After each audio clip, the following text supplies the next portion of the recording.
ذرا ایک مرتبہ تصور کی جگہ اس جملے پہ کہا دیکھو واسطہ کیا دیا تھا، پروردگارہ میری مظلومیت کا واسطہ۔ آپ نے کبھی امام کے لقب پہ غور کیا؟ امام کا لقب کیا ہے؟ امام کا لقب ہے غریب الغرباء۔ اب وہ خود بتا رہے ہیں دیکھو میں کتنا مظلوم ہوں، میں غریب ہوں، غریب الغرباء۔ جو وطن سے دور ہوتا نا اسے غریب کہتے ہیں۔ مدینے سے سب سے زیادہ دور امام رضا ہے۔ امیر المؤمنین کے پاس بھی حضرت آدم ہے، حضرت نوح ہیں، انبیاء دفن ہے نا مولا کی بارگاہ میں۔ امام حسین کے پاس بھی حضرت علی اکبر ہیں، حضرت علی اصغر جناب قاسم، امام موسیٰ کاظم کے پاس امام محمد تقی ہیں، امام علی نقی کے پاس امام حسن عسکری۔ ہر امام کے پاس کوئی ہے۔ جنت البقیع میں 4 امام اکٹھے ہیں، لیکن ایک امام ہیں جو دور بھی ہیں اور تنہا بھی ہے، اکیلے بھی ہیں۔ جب ایک مرتبہ ایک شاعر لکھ رہا تھا نا، مرثیہ لکھ رہا تھا، اس نے لکھا کہ ایک نجف اشرف میں امام ہے، ایک کربلا میں ہیں، 4 مدینے میں جنت البقیع میں، ایک آزمین میں۔ امام نے کہا میں تیرے اس شعر میں اضافہ کر دوں مرثیے میں؟ امام نے کہا، اس نے فوراً کہا ہاں مولا فرمائیے۔ امام نے کہا وَقَبْرٌ بِطُوسٍ یا لہا من مصیبہ، کہ ایک قبر طوس میں ہے جو بڑے مصائب کے ساتھ ہے، وہ تب تک تنہا رہے گا جب تک مہدی کا ظہور نہیں ہو جاتا۔ کم مولا یہ میں طوس کی کون سی قبر ہے میں جانتا نہیں ہوں۔ امام نے کہا یہ بھی بنی نہیں ہے، وہاں میرا روضہ ہوگا، وہاں میرا روضہ ہوگا۔ میں آپ سے روک کے ایک درخواست کروں گا، اگر سب مجھے دیکھ سکیں، میں ایک جملے کو پیش کرنا چاہتا ہوں۔ تقریباً 20 برس پہلے میں امام کی شہادت پہ ان کے روضے میں گیا زیارت کے لیے۔ جب میں قم مقدس میں پڑھتا تھا تو میں جب گیا وہاں پہ تو مختلف تابوت لائے جا رہے تھے امام کے حرم میں۔ ایک ایسا تابوت لایا گیا جس پہ انگور تھے اور خواتین نے برقعوں میں تابوت کو پکڑ رکھا تھا۔ کچھ مرد حفاظت کے لیے تھے، اس پہ اتنی رقت تھی کہ میری کیفیت بدل گئی، میں منقلب سا ہو گیا۔ میں آگے بڑھ کے مردوں سے پوچھنے لگا یہ خواتین تابوت کیوں لائی ہیں؟ کہا آپ سید ہیں، آپ نے یہ روایت نہیں دیکھی؟ ایک ایسی روایت ہے نا امام کا تابوت خواتین نے اٹھایا تھا۔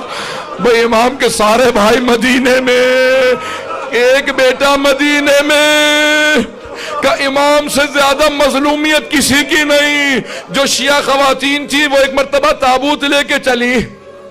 میں آج پیش کروں گا، سنیں گے اب اگر الفاظ کو سنیں۔ مأمون نے ایک مرتبہ امام کو دعوت دی اپنے محل میں۔ جب امام جانے لگے تھے نا تو خواجہ ابا سلط ہروی بیٹھے تھے قریب میں۔ خواجہ نے پوچھا مولا کیا بات ہے آپ اس اضطراب میں ہیں؟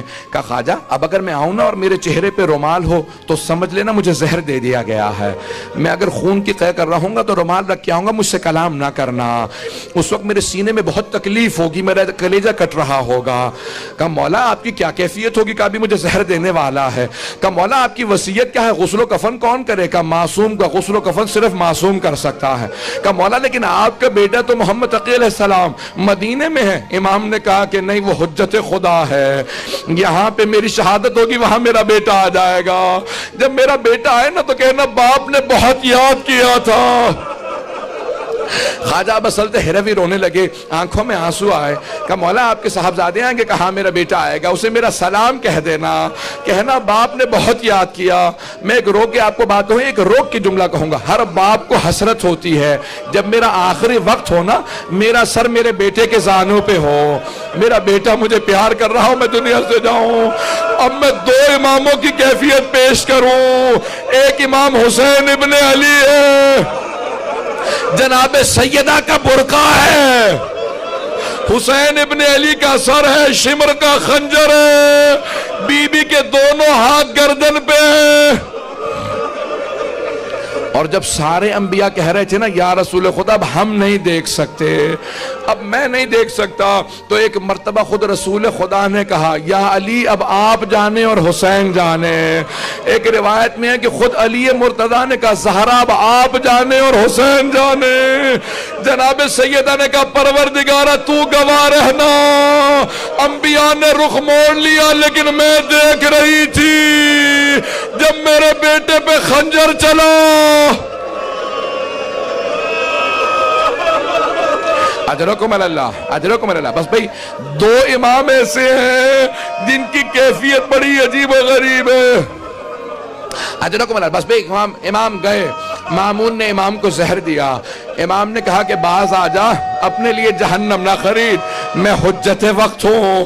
اس نے مختلف انداز سے امام کو اذیت دی، کہا کہ نہیں آپ کو یہ استعمال کرنا ہوگا، بس میں نے تمام کر دیا۔ امام کو زہر دیا گیا۔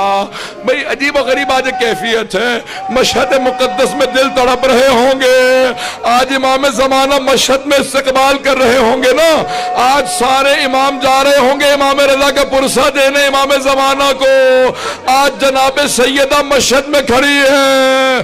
آباد کس طرح یہ چمن فاطمی ہوا، کس کی نظر لگی کہ یہ گھر ماتمی ہوا۔ بس ایک مرتبہ امام رضا کو زہر دے دیا، امام نے چہرے پہ رومال رکھا، کلیجہ کٹنے لگا، امام اٹھے گھر تشریف لے آئے، جیسے گھر پہنچے دیکھا خواجہ ابا سلط ہروی کھڑے ہیں، وہ رونے لگے، کہا مولا کیا کیفیت ہے؟ امام نے انگلی سے اشارہ کیا، خاموش رہو، میرا پورا کلیجہ کٹ رہا ہے۔ امام اپنے حجرے میں چلے گئے، عبادت کرنے لگے، خواجہ نے سارے دروازے بند کر دیے، اتنے میں دیکھا کہ کوئی بہت ہی خوبصورت ہستی ہیں جو تشریف لائے، کہا آپ کون ہیں، کہاں سے آئے ہیں؟ کہا میرے بابا نے بتایا نہیں تھا، میں محمد تقی ہوں، میں مدینے سے آیا ہوں اپنے بابا کو آخری لحظے میں۔ ایک مرتبہ امام محمد تقی علیہ السلام آئے، کہا خواجہ ہٹ جانا، کبھی زحمت کا سبب نہ بننا، معصوم کو صرف معصوم غسل دے سکتا ہے۔ کہ ایک مرتبہ میں نے دیکھا حوض کوثر سے پانی نازل ہوا، حنوط کا کافور نازل ہوا، کہ ہٹ جاؤ۔ امام نے بڑی تعظیم سے غسل و کفن دیا، لیکن میں جوڑ کے ہاتھ آپ کے سامنے ایک جملہ کہوں گا، امام رضا تڑپ کے کہہ رہے ہوں گے، اے میرے بیٹے، میرے جنازے کو کاندھا نہ دینا، مجھے میرے جد حسین یاد آ رہے ہیں، ان کا لاشا گھوڑوں کی ٹاپوں میں تھا۔ اجرکم اللہ، میں نے تمام کر دیا، بس بھئی 2 منٹ کی زحمت دوں گا آپ کو، تابوت برآمد ہونے والا ہے، تابوت آنے والا ہے۔ آپ جب سب آج پرسہ دیجئے گا نا، تو آج 2 ہستیوں کو پرسہ دینا ہے نا آپ نے، جناب سیدہ کو اور امام زمانہ کو۔ میں آپ سے ہاتھ جوڑ کے درخواست کروں گا، آج ایک اور بی بی کو پرسہ دیجئے گا، اس بی بی کا نام ہے معصومہ قوم۔